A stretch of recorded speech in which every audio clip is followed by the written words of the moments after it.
Hello and welcome to our latest episode of Security Noise, VPNs. Can you keep a secret? I'm your host, Jeff Walton. I head our application security practice here at Trusted Sec. In this episode, we're going to talk VPNs and all the things you haven't thought about, or maybe have. I'm joined today by Philip DuBois, a senior consultant at Trusted Sec on our application team, and Justin Bollinger, a principal consultant on Trusted Sec's Force team. I also have our producer, Skyler Tutor, with me today. So, Justin and Philip, both of you have pretty extensive background running network hardware and VPNs. Take a moment to introduce yourselves and give us a little bit about the source of your perspective on this today. Go ahead, Phil. Alrighty. Hi there. Just briefly about my own history there. I started in this field as a data analyst and data architect in defense contracting world, kind of hopped over to the private distribution sector in a really scuffed and under budget IT admin architect role. It's kind of where I learned a whole lot about networking and VPNs in these contexts. And then more recently into InfoSec admin architect in the finance sector. Well, thank you, Justin. Hi, I am Justin Bollinger. I have about 10 years experience working for a Cisco partner, specializing in security products and VPNs, that sort of thing. So that was kind of before I got into pen testing, and now I've got a number of years pen testing against those VPNs. So definitely provide an interesting perspective. Okay. Yeah, and I have worn the network administrator hat myself, as well as the security administrator, where VPNs kind of fell within our wheelhouse there. So that's kind of my view on all of this, and principally where I'll be coming from today. What about you, Skyler? Have you ever been the support guy for the VPN? So, in a past life, I actually was a network security engineer for a large car rental company, and I did have to mess with some VPN troubleshooting here and there, but for the most part, I was just kind of the firewall junkie, making sure that the salespeople couldn't get to fun websites. Yeah, definitely don't want anybody having any fun, especially not online. No, of course not. Well, before we get started, I do have one announcement. Do you have any questions about the show? Maybe you want to contribute a topic you'd like to hear about. We have our own channel on Trusted Sec's Discord server. You can go to discord.gg/TrustedSec to join. Well, once again, guys, welcome to the show. Let's just get started. I think we should probably begin by talking about kind of the most recent news, and that is Tunnel Vision, or CVE 2024-3661. So in a nutshell, the abuse case here is take advantage of the DHCP client's behavior to set static routes. Since the DHCP v4 protocols lacks really any integrity controls, you provide a response to the client telling it to go ahead and apply some static routes, or maybe some classful routing if you're using the option 33 variant instead of the 121 option, and basically front run the DHCP server with the update response. So I got to be honest here. To me, this one kind of seemed a little bit lame to me at first. All the software is working as expected. You more or less have to trust your DHCP server on the local subnet. So I'm not sure the lack of integrity control really is even an issue. And then, your VPN client should be relying on more than just routing, I would think.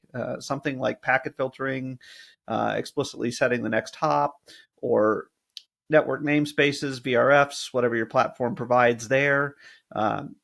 Curiously, the paper does mention that all VPN clients that rely on routing are affected, and then doesn't really go into mentioning which clients those happen to be. So what is the actual impact here? It's not a bug, it's a feature. That's where I am. But yeah. I'm actually not too far from that myself. I feel like this is working as intended. It's difficult to call it lame because you can't say there's no impact, but because this certainly could be an issue. But still, this is how it's supposed to work. From an attacker's perspective, it's definitely not practical. Because even if you can inject yourself into the path, it still doesn't decrypt anything that was already encrypted, via SSL or TLS. So we're assuming that whatever traffic that's intercepted is clear text. if from this perspective, if you're looking at attacking the network adjacencies, there's much better ways of doing this than poisoning the DHCP. For one, Responder does allow you to do a similar attack to this, but it uses the WPAD instead of injecting routes. It injects the WPAD. And one thing that we have found from that man-in-the-middle technique is that parameter gets tattooed onto that machine until it reboots. So it doesn't matter if you give it an update message without that DHCP option. Once that option's set, it's set. So that's one thing to think about too. Well, I suppose, if you do unmask the VPN traffic, and presumably, the attack would be to send I don't know, some slash eights or something to, get large portions of the IPv4 space. You are going to, TLS or no, be able to get some server name indicator information, see what the destination IPs are. So, I mean, there's going to be some significant leaks there. And for corporate VPNs, I got to believe a lot of people are probably still running clients with legacy protocols, unencrypted connections to database servers, things like that could be fairly serious. One thing that I noticed in the Palo Alto release, or at least the Palo Alto response to this vulnerability, was that the Linux version of Global Protect was the only one that was really affected. The iOS was almost affected all the way, but there was an option that you could disable it. But Mac and Windows, the client, there's a feature that it's not on by default, but it's a feature that mitigates this. And that's basically when the tunnel's up, block traffic, packet filtering, like you said. I know Cisco AnyConnect has a similar feature there. So I think this is another case of just coming up with names for vulnerabilities for hype. And I don't think there's much there. So there are a lot of different VPN clients from, all over the map, whether they're commercial VPNs or private corporate VPNs. I mean, certainly on my Linux box, I can run the IP command or the IP tables or NF tables commands, and I can see if the VPN has created any network namespaces, VRFs, named routing tables, firewall rules, etc. And done something more than just slap some routes in there. But is there an easy way for me to tell if my Windows-based VPN client is doing something smart, like implementing packet filters? Well, at least from the Cisco side, I know that they actually have the ability for the client to view what those not only routes that they're receiving, but what the packet filtering they're receiving in each direction. So, and that applies at the local interface. So before, and it's meant so that you can't say, connect to a locally adjacent system while on the VPN. And the catch for some of this, though, is you do sometimes need network access while connected to the VPN. Example is printers. So, you have to take some thought into it. But for the most part, I think that at least with the major VPN clients, this is something that you can see. Yeah, I mean, is there? I just haven't run Windows as my daily driver in a while now, and is there something like, if I go into the properties on the interface, I can see that, there's a protocol binding or something. I'm not even sure how it works on Windows 11. This does kind of fall back to what's previously said here. High quality endpoint clients are kind of built and prepped around this. And the average window user that might see this kind of headline and be concerned is likely not going to be able to get into the resources needed to see exactly what's happening.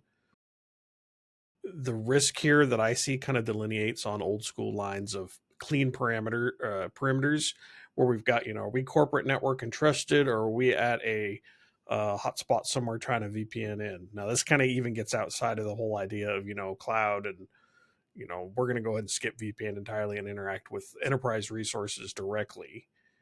So your threat model it varies depending on where you're at and how you're approaching it. What do you guys think other platforms should do? I mean, obviously, from the article, Android ignores 121 and I guess 33 as well. I think those things are awfully useful. I know in my lab I configure my containers actually using 33, but so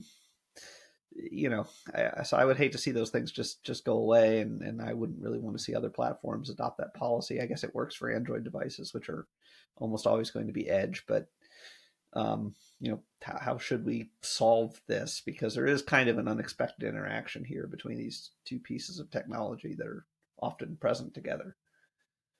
Well, I mean, we have a precedence for some of this. If you look back into like the ping of death and that sort of thing, malformed packets, they kind of fall in the same sort of category. And I can see, that being part of it, if that makes sense. No. Well, try again. Help me out here, Justin. I'm sort of vibing in with that. What I'm seeing, again, picking between trusted and untrusted network. Over in your trusted network environment, you own the network. You're going to put restrictions on rogue DHCP. Period. You're going to have all of your endpoints doing appropriate logging, log everything. You're going to have your network switches logging everything. That way, when the wheels fall off, we can actually go back and figure out what happened. In the real world, again, coffee shop is the first place I consider when somebody says there may be a VPN vulnerability and there's some guy next to you in the coffee shop trying to look at all your traffic. For corporate clients out there, using a solid VPN, for sure, an option. I personally try to avoid public hotspots as much as humanly possible. That may not always be an option. But for those providers of hotspots, offering things like local client isolation and whatnot from the access point, obviously that's not the end customer in the store that's going to be able to do that. But everybody's got a little bit of part in this. Well, that's true. I mean, that is worth pointing out. This is definitely not going to work on a well-managed network. I mean, DHCP snooping on a real switch and then client isolation on the wireless is going to pretty well shut this down. But the coffee shop is the place where this is going to be an issue. And honestly, the coffee shop is where most of these VPN issues are going to be the issue. Yeah, because you're not going to have an issue on a corporate network. You're not going to worry about the DHCP server on a corporate network, because you're not VPNing from a corporate network typically. You're already on the corporate network. Trusted. So from that perspective, I think from a GPO perspective, blocking that DHCP option is something that is possible, might be warranted. And I guess what I was getting at earlier is, just because there is a feature, we're no longer using it. How rolled out is this DHCP option in the real world, right? So if all of a sudden Microsoft says, it's just no longer a thing, turns it off, what is it going to break? And I don't think it's going to break much. So, I mean, that's it's going to break. It's going to break people's labs, and it's going to break some container deployments and things like that. Your container deployments. Mine, yes.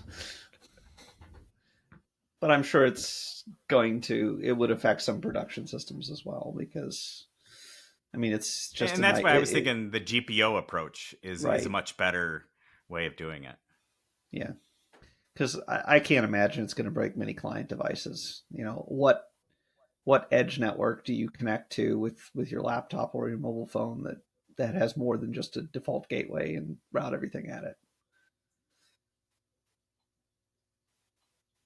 Right. Yeah. Doesn't exist anymore. Exactly. Yep. Well, so kind of let's move on from that then. And then there's a lot of problems with VPNs and stuff in general that I think have been around for a long time. And every now and then I look at the logs on my guest Wi-Fi when people come to visit and things like that, and I still see it. What happens when the VPN disconnects? There's a lot of attack surface there. more on Windows, I think, than a lot of the other platforms. But that VPN interface goes away. The DNS server switches from your corporate to whatever comes down from DHCP.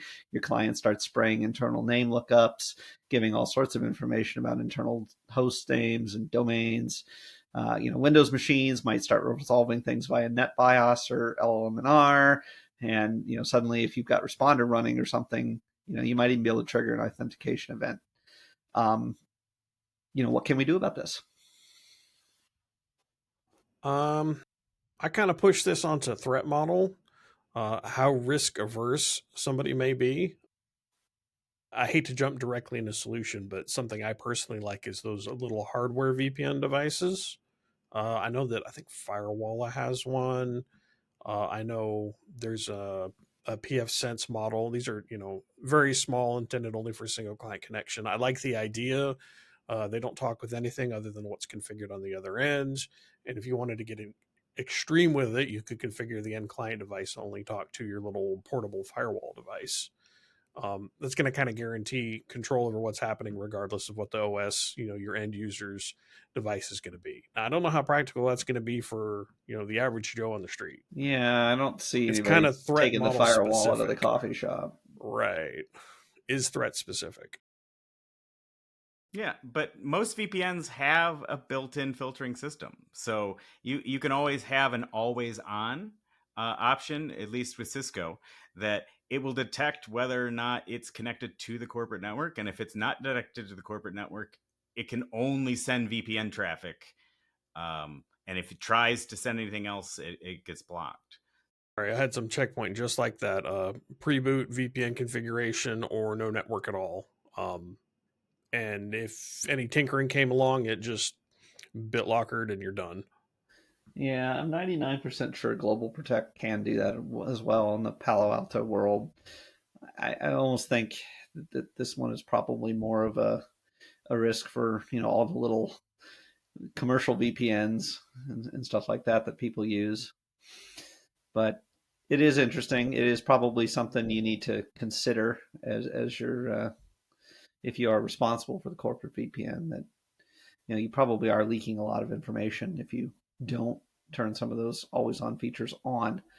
Another one that I do see and or used to be a way to protect against this was, a dummy device or routing things at the local loopback device and then forwarding from there. That seems to have fallen out of favor as a practice. But when we had intermittent network links, it was a way to get around that a little bit. Assuming we're not going to go the always on VPN route for various reasons, again, printers, things like that. What do we do about users not noticing whether the VPN has dropped and things like that? I don't think an average user is going to necessarily notice when a VPN client drops. That's really kind of dependent on the solution provided. It's interesting you mentioned the free options. Larger providers, Pan, Checkpoint, etc., are going to have these considerations in place. But many of the times you can go ahead and enforce that, as we already mentioned, always on tunnel, period, no exceptions. End users are really kind of stuck in the dark as far as, free options or any of these other ones, just like the paid. I don't know how many variety there are. Paid or free personal VPN options, that advertise themselves as, hey, view content from somewhere else. Well, that's a good point.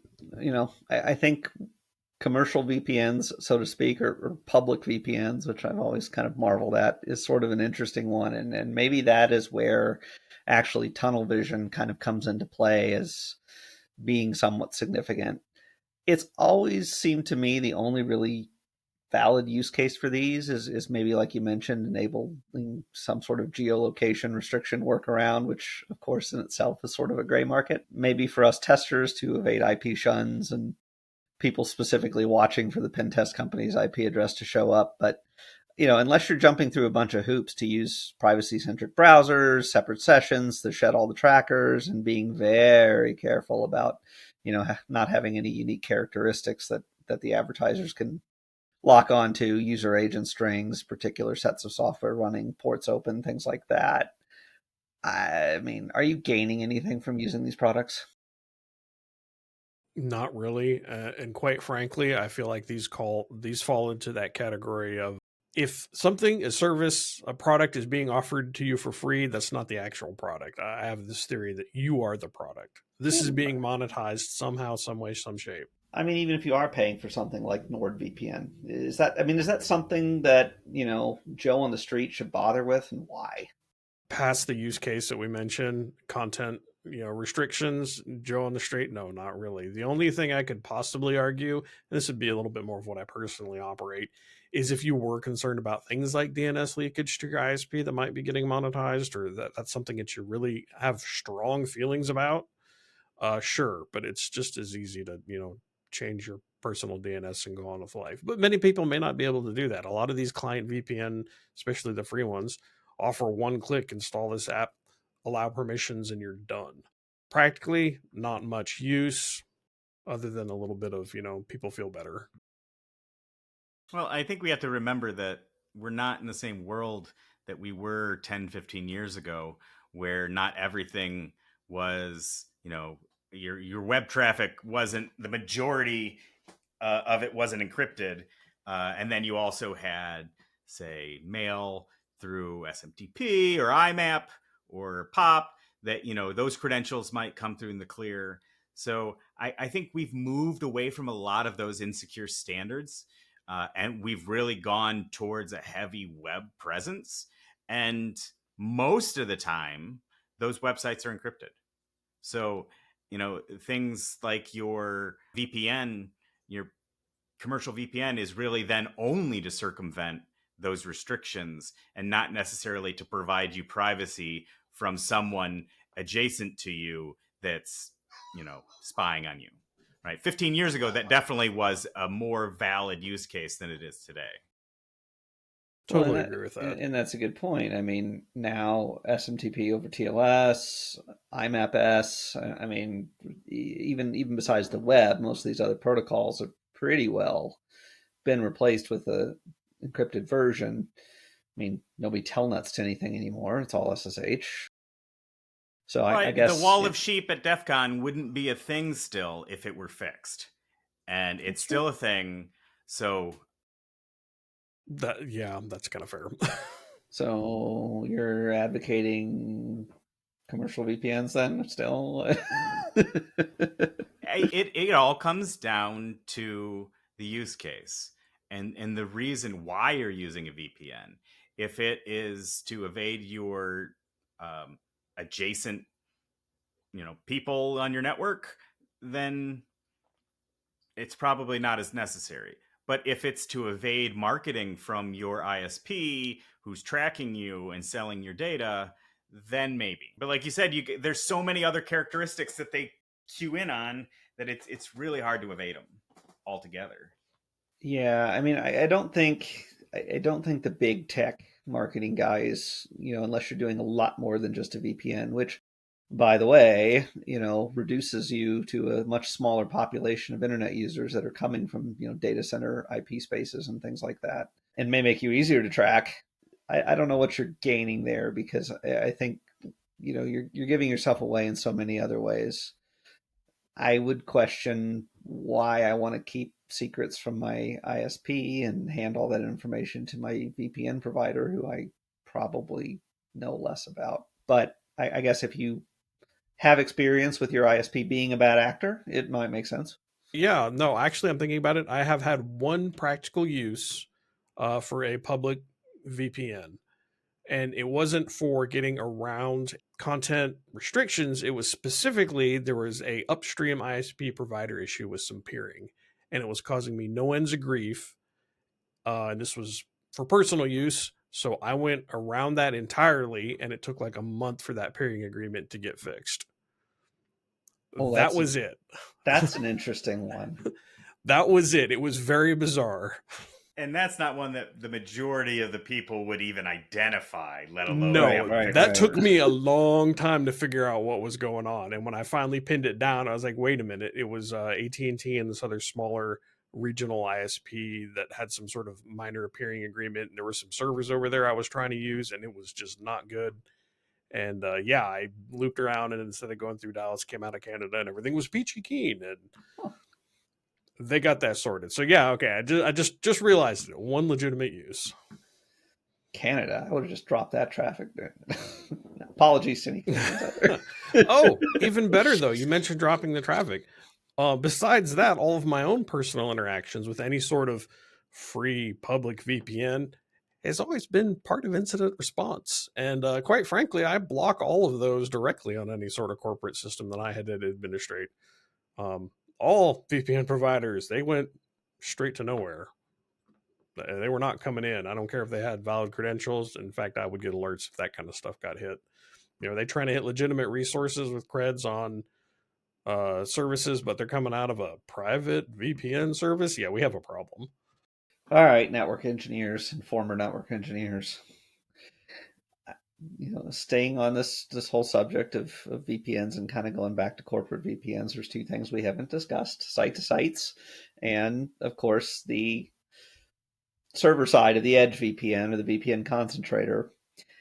I think at least that last one is kind of an interesting one to talk about because, over the past decade or so, we have seen, I think, all the major vendors have, some sort of compromise that affects the edge VPN device. Certainly ASAs, Panos, Pulse, at least those are a few that I can think off the top of my head that I know I've seen and not that long ago. For many organizations, these things aren't cheap. You probably aren't going to have separate ones for different trust areas of your network. Necessarily, this device, has access to all the internal IP space that's going to be behind it, routing rules, firewall filter rules, etc., in place that allow it to get there. How do you design around that securely? Yeah, that's a tough one because really all you can do is layer your firewalls 10 deep, right? Have every single different player in there, so that way you're covered from no matter what vulnerability. But no, for real, I mean, there are some architecture decisions such as having dual firewalls, whether or not they're the same make or same company. You could have two different, but like an outside and an inside, so that way if the one system is compromised that's on the edge, it only gets access to the DMZ, really. It doesn't get full access to the inside network. But if you're using the same model, same vulnerability, it might just be another hop in the road, just a speed bump. So that might be a reason to diversify your firewalls and your edge products. I don't think you have to look back 10 years though. I think that all of the major vendors have had them in the last 2-3 years. It's been a really hot topic recently. Yeah, I mean, I always treated all the client VPN traffic as kind of second-class citizens. They were lower trust than, people that were in the building, so to speak. And so the most sensitive networks you couldn't get to directly from the VPN. You're back to the old bastion host model and things like that. But that was really kind of the only way I ever found truly to deal with it in a way that made me feel like I was meaningfully accomplishing something. Well, when we consider it from kind of a blast radius, there's two things that I've really come forward on this because I've unfortunately had a lot of experience in this scuffed environment where things were breaking constantly. First and kind of important is like regular backup, restore, upgrade methodologies in place. When something hits, you don't want to be learning how to upgrade your firewall for the first time. This needs to be kind of a regular occurrence. Same thing with recovery, etc. When it's new, it's bad. My analogy sort of goes to like firehouses and fire trucks. They're always shiny and neat and organized, and the reason being when there's a fire and things are going bad, the last thing you want to be doing is untangling something. So having that live in an environment where your team is ready, able to deploy an update or an emergency upgrade, that's kind of critical. From a more practical aspect, while I was at Scuffed Public Distribution Center, we had very limited resources. We were running, free VMware, budget hosts from a local IT recycler, et cetera, et cetera. And the solutions that I kind of wound up with were more about keeping the business up and running during upgrade needs, be they security problems or just a straight up upgrade. So VMware, pfSense boxes, you're running snapshots on items that you can recover. You got hosts that can talk to each other. You may not have vMotion, but you do what you can with what you got. And I noticed that I started like having multiple boxes pop up. One of these little firewall boxes was the user VPN. And if that went down, oh no, I was going to get a call from somebody that was upset. But a separate one was the straight up server DMZ. Critical. In fact, that one broke out into two because we had one server that was a, oh my God, if the server's down for 5 minutes, we're going to lose $100,000 in sales. Okay. Don't know why I'm still running on free firewalls if we're at that level, but that's where we were. So yeah, if a VPN problem came up and we had to bounce a box, okay, site-to-site VPN boxes, they got their patching. End user stuff, they got their patching. But firewall DMZ, no, it was going to get scheduled maintenance. So that did kind of limit what would happen in those instances.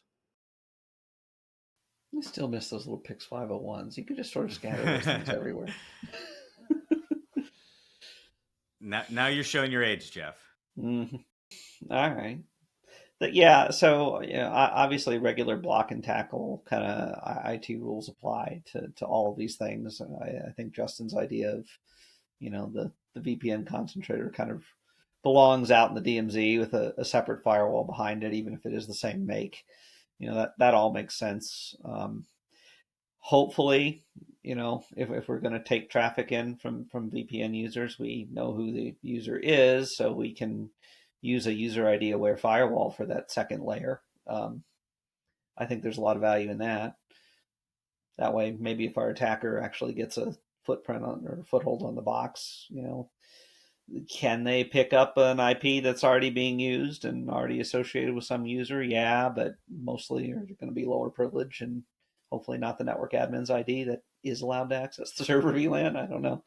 Yeah, that's an option for larger organizations that can afford these. I say it's newer, but not really at this point. Microsegmentation, firewalling built in at your VMware level, where you do have an identity-based firewall access control policy. Somebody VPNs in, the device knows who they are. It's restricting them based on the limits that were provided, etc.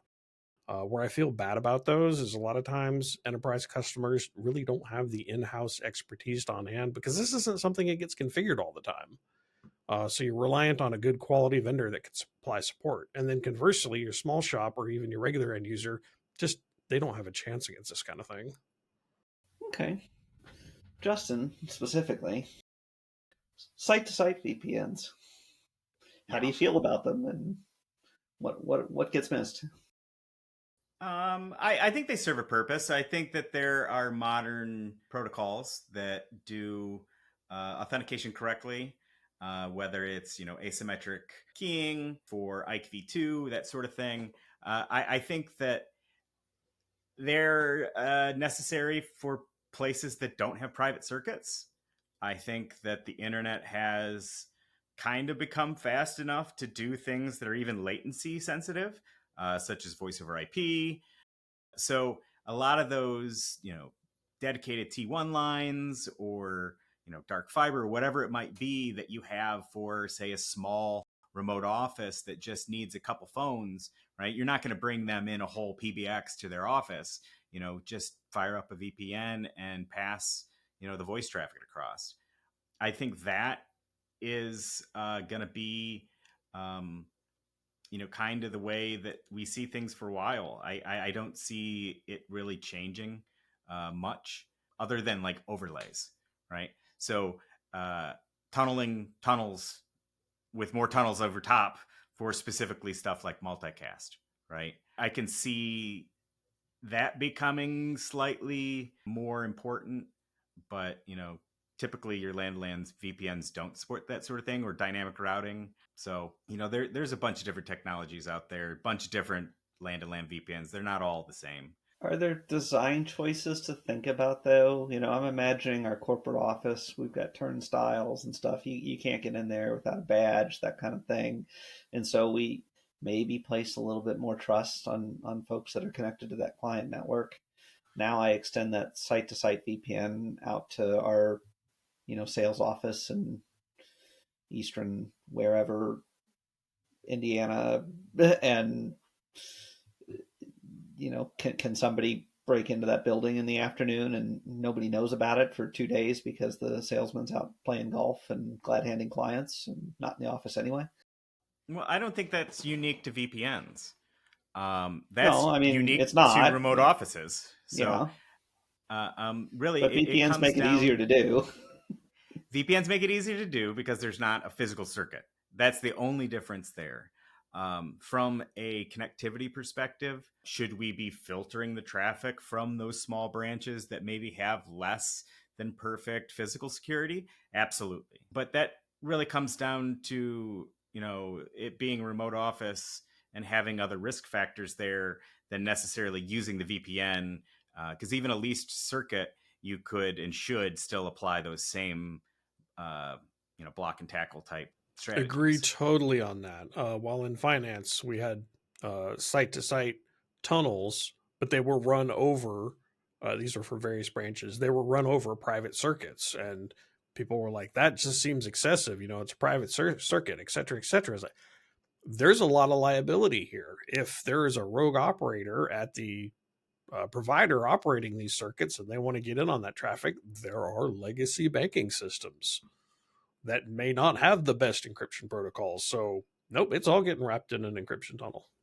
Forget about the nefarious types. It's just a simple misconfiguration. I've Yep. seen over the Sure. years MPLS clouds have gotten crossed in tenants Uh, accidentally, and now all of a sudden you're seeing a bunch of pizza chain stores where you're a regular retail shop and you don't sell pizza. So I've seen stuff like that before. I have never seen pizza chains, but I have seen. Why am I getting DHCP over my WAN link? Yeah. Yeah, those are the bad times. So it does happen.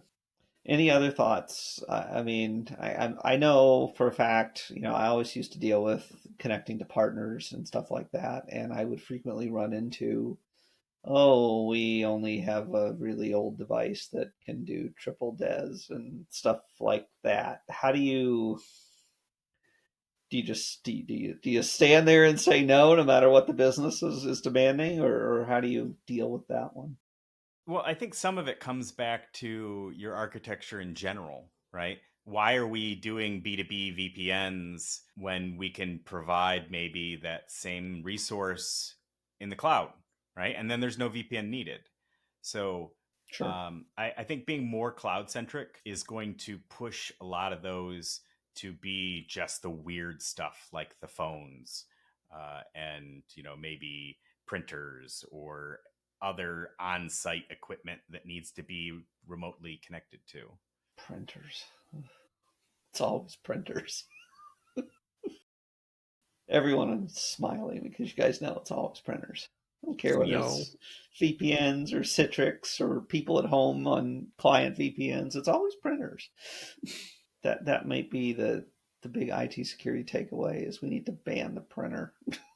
I'll take it. Yeah, save the trees. This is the future. This is the paperless office. No, you had mentioned labs earlier, and from a practical aspect, that's something I've personally dealt with many times, coming across segments in my personal LAN that are now an issue as VPN in, and I just always assumed that, well, this is kind of part of the operation of business. Once again, though, back at Scuffed Distribution Center, the network was inherited, and horror of horrors, it was just a /8. So that really causes some fun problems when you start trying to do site to site VPNs or client customer VPNs and trying to work out your network routes that way. It's just kind of a cost of operation, and why you call it a why are we doing this? We're doing this because that's how everything was set up. And you're stuck in this unfortunate situation. It was like, well, we'd sure like to fix it, but there's an awful lot of systems hard coded to work with a CRP. What was always fun is you acquire somebody and they use the same IP space you do. Oh, dear Lord. Yeah. That See, was always that neat. is why NAT should have been invented, and that is the only thing NAT should be used for. No PAT, just NAT. I like it. I don't know. I did that once too for a while, and I kind of it worked, but it got really confusing. Whenever you Mm-hmm. were looking at firewall logs and stuff, you're like, okay, wait, where is that?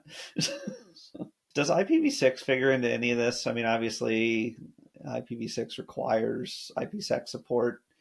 I don't think anybody actually uses IPsec for anything ever. So This is actually an interesting delineation. One of those common challenges I see with people coming into the network world has been, NAT is not security. That's not what this is. And trying to assume that's secure and saying, oh, well, IPv6 solves this problem. No, that's not what it's not security. Rules for traffic dropping are security. So I don't know. I'm thinking a little bit early in here and off the cuff. I don't know that it necessarily fixes a problem per se. It fixes the original problem of DHCP because there is no DHCP options in IPv6. Isn't DHCP 6 officially a standard now? Yeah, Gotcha. but DHCP doesn't go away. Yeah, and honestly, if I was doing a new IPv6 deployment, I think I would use DHCP 6 because it's a good way to collect where everything is on the network and to know when a host was last seen and all those good things that I want to know as a network administrator. There's other way to get that metadata. Of course there is, but is there other relatively universal ways to get it? I don't know. It's hard to give up that centralized approach for me, or it would be. But will we see VPN clients go away with, universal IPsec support? No. Is there ever a future where we will have security associations between all the peers we want to talk to? No. No. Okay. No, Just not going to happen. Not going to happen. I mean, IPv6 really hasn't happened, so. Yeah, the corporate side's going to want some sort of check balance checkbox. Again, we not only are we private circuit, but we're also encrypted on this tunnel, and then somebody else is going to come up. Well, that's super duper important, so we're going to encrypt that tunnel too. And then on the consumer side, if anybody can figure out a way to make money on it, they're going to do it. I mean, on my ISP, looking at the WAN interface on the router, IPv6 is not even enabled. I think I have IPv6 for the first time because I have a wireless carrier. And that's where a lot of the IPv6 comes into play, especially in China. So it might not be as common here, but other places in the world, it's the de facto standard what you get. So, I mean, I don't think that there is going to be really feature parity between IPv6 and your traditional VPNs. You might both be encrypted, sure, but that's not the only important thing with the VPN. The actual outside tunnel matters. Yes, exactly. So certainly a lot of places trying to watch, some other country's streaming service. That's exactly the key feature. Yeah. But that's why Cisco went with overlay networks like DMVPN and group encrypted transport VPN, Get VPN, was so that you can bolt on these overlay networks onto your other networks and provide the security and the flexibility without having to retrofit everything. All right. Well, I think this is probably a good place to leave this. We've covered some ground, I think, as far as VPNs and, what maybe gets lost in some of those conversations. Hopefully this was useful to folks listening, and I'll give you guys the last word if anybody wants to have one. I don't know if I'd necessarily call it a last word. It just kind of feels like this is a threat modeling exercise. How risky is this for any particular individual? How well are you able to cope with it if you are a large corporate customer? Can you people handle this? You got plans in place? If you're a smaller individual, how critical is it what you're doing? Do you, necessarily care that your peers or ISP can see that you're trying to visit, Netflix in UK or something? It's kind of where I end with it. Zero trust. I was afraid somebody was going to say that. That's why I waited for my final word. That's all I got. Zero trust. Well, I mean, it doesn't exactly. The technology exists. Yeah, I mean, it exists, and it solves a lot of the challenges around VPNs. And maybe the VPN doesn't go away if you're doing zero trust over the VPN. A lot of these other risks that we talked about in terms of information disclosures and stuff like that, this whole routing thing, split tunnel type issues. That mitigates a lot of that if you really truly implement It does. I do appreciate the approach to a network as we're in hostile ground no matter what. You can certainly keep yourself out of a lot of trouble. It's just the challenge of overhead and implementation versus reward, and the risk associated with this. What am I protecting? You might even be able to print safely if you can figure out how to authenticate. Nope, we're saving trees. Sorry, these That's printers right. are not zero the trust printer. compatible. We settled on ban the printer. Yes. You heard it here first, folks. Ban the printer. It's the future of IT security. Out.